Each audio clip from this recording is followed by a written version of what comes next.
இன்றைக்கி பார்த்தீங்கன்னா சாண்ட்ரா மார்னிங்லேருந்தே ஒருத்தரையாக கூப்பிட்டு வச்சு பேசிகிட்டு இருந்தாங்க. சுபிக்ஷாக்கு ஏதோ விரலை வச்சு ஏதோ சொல்லி கொடுத்துருந்தாங்க. பரதநாட்டியம் ஸ்டெப்ஸாக என்னன்னு தெரில சொல்லி கொடுத்துட்டு இருந்தாங்க. அப்புறம் திவ்யா கூட போய் பேசினாங்க, கமருதீன் கூட பேசினாங்க, விக்ரம் கூட பேசினாங்க, ஒருத்தர் கூடயாக பேசினாங்க.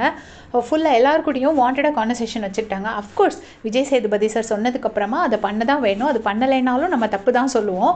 என்ன சார்லேயே சொல்லியாச்சு அதுக்கப்புறம் கூட பண்ணலை அப்படின்னு. பட் அவங்களோட சேஞ்ச் ஓவர் வந்து ஜஸ்ட் ஒரு செகண்ட்ஸ், மேட்டர் ஆஃப் செகண்ட்ஸில் நடந்துருச்சு.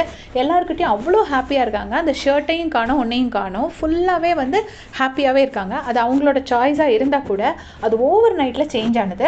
பட் இதில் இப்போ இன்னொரு பிரச்சனை என்னென்னா, திவ்யா கூட ரொம்ப பழையபடி பேச ஆரம்பிக்கிறாங்க.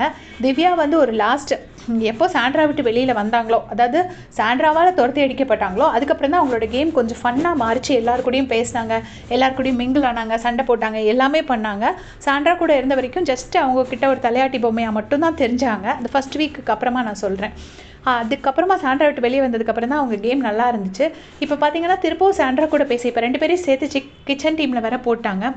இனி ஃபுல்லாக பேச ஆரம்பித்தாங்கன்னா, மற்றபடி மற்றவங்க கிட்ட இன்ட்ராக்ஷன் குறைஞ்சிச்சுன்னா எகெயின் திவ்யாவுக்கு தான் அது வந்து லாஸ். திவ்யாவோட கேம் வந்து அவங்களுக்கு பயங்கரமாக அடி வாங்கும் சாண்ட்ரா கூட சேர்ந்தா.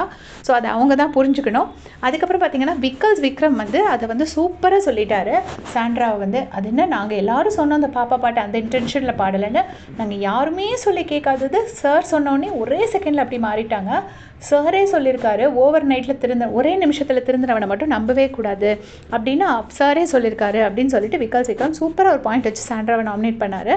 அது போக நாமினேஷன் டீட்டெயில்ஸ் சொல்லணுன்னா, எல்லாருமே எனக்கு தெரிஞ்சு அத்தனை பேருமே நாமினேஷனில் வந்துட்டாங்க எக்ஸப்ட் கமருதீன்.